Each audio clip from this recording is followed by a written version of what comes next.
ہمارا supreme court نے آئین توڑوایا. وزیر اعظم صاحب اگر آئین توڑا گیا تو آپ کو کیس فائل کرنا چاہیے. اگر تو قانون توڑوایا گیا تو کیس فائل کرو. اپنے آپ کو چیف جسٹس کہلواتے ہیں اور فیصلے جب لکھتے ہیں تو آئین توڑتے ہیں. ایک وزیر صاحب نے کہا ایک انٹرویو میں کہ یا ہم ہوں گے یا وہ ہوں اپوزیشن کے بارے میں. اور افسوس کے ساتھ کہ ہمارا پولرائزیشن، ہمارا پارٹیزن شپ اس حد تک پہنچ چکا ہے. آخر کار جب یہ لڑائی ختم ہے تو ہمیں پھر سب آپس میں بیٹھ اور ان کے ساتھ بھی بیٹھنا پڑے گا جن کا شکل ہمیں پسند نہیں. چیف جسٹسز تو تبدیل ہوتے رہے. پاشا آیا، ظہیر آیا، فیض آیا، چلا گیا، مگر ایک کانسٹنٹ ہے. وہ کانسٹنٹ کون ہے؟ وہ کانسٹنٹ کون ہے جناب اسپیکر؟ وہ عمران خان نیازی ہے.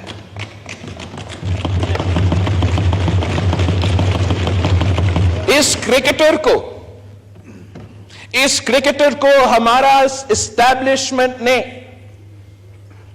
جو سیاست میں لے کر آیا. 30 سال میں پاکستان کے عوام کا پیسہ، پاکستان کے ادارے اس جرم میں شامل تھے کہ وہ ایک فرینکنسٹائن بنا رہے تھے. یہ ہر وقت ہوتا ہے جناب اسپیکر.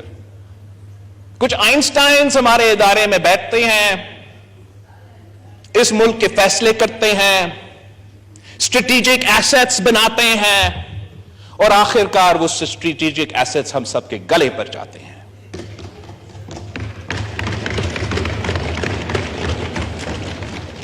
انہوں نے آئین توڑوایا. ہمارا جمہوری عدم اعتماد کے جواب میں جو اسپیکر تھا اس وقت تھا، جو وزیر اعظم تھا اس وقت تھا، جو اس وقت تک صدر پاکستان ہے، انہوں نے آئین توڑوایا. اس کا جواب میں ہم نے کیا کیا؟ وزیر اعظم صاحب آپ نے کیا کیا؟ 1 سال ہم حکومت میں رہے ہیں، آئین توڑنے والے ہمارا اپوزیشن ہے اور ہم ہاتھ پہ ہاتھ بیٹھے ہیں کہ یہ تو سیاسی وکٹمائزیشن ہو جائے گا. میڈیا کیا کہے گا؟ دنیا کیا کہے گا؟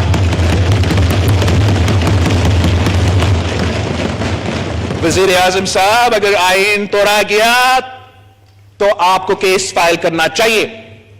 اگر تو قانون توڑوایا گیا تو کیس فائل کرو. ہم جو بھی یہ سیاسی جماعتیں یہاں بیٹھے ہیں، ہم بہت شریف ہو کے سیاست کرتے ہیں اور پاکستان پیپلز پارٹی کا روایت ہی رہا ہے اور ہم بھی یہ چاہتے ہیں کہ شرافت سے سیاست کیا جائے. مگر ایسے نہیں ہو سکتا کہ آئین توڑا جائے، غیر جمہوری سازشیں بنایا، سازشیں پکے. ان سازش میں اہم لوگ شامل ہو اور جمہوریت کی خاطر، سفارش کی خاطر ہم سب خاموش رہے.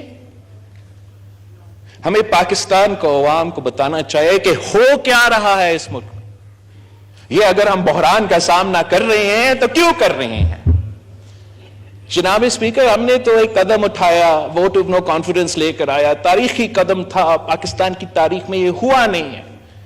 ہم نے تاریخ میں دیکھا ہے کہ کبھی کوئی چیف جسٹس اٹھا کے وزیر اعظم کو باہر پھینکا جاتا ہے یا کہ عامر آ کے یہ کام کروا دیتا ہے. تو یہ ہم نے تاریخ تو رقم کیا، لیکن یہ جو ریاکشن آپ کو نظر آ رہا ہے نا، جو وسرل ریاکشن پاکستان میں، معاشرے میں آپ کے سامنے نظر آ رہا ہے، وہ ہمارا ووٹ آف نو کانفیڈنس کا جواب نہیں ہے.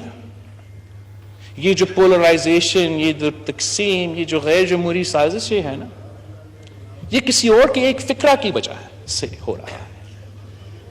جب ہمارا سابق چیف آف آرمی سٹاف نے اٹھ کے کہا کہ ماضی میں اسٹیبلشمنٹ سیاست میں مداخلت کرتا تھا، ماضی میں یہ سب کچھ ہوتا تھا، آئندہ ہم یہ کام نہیں کرنا چاہتے، تو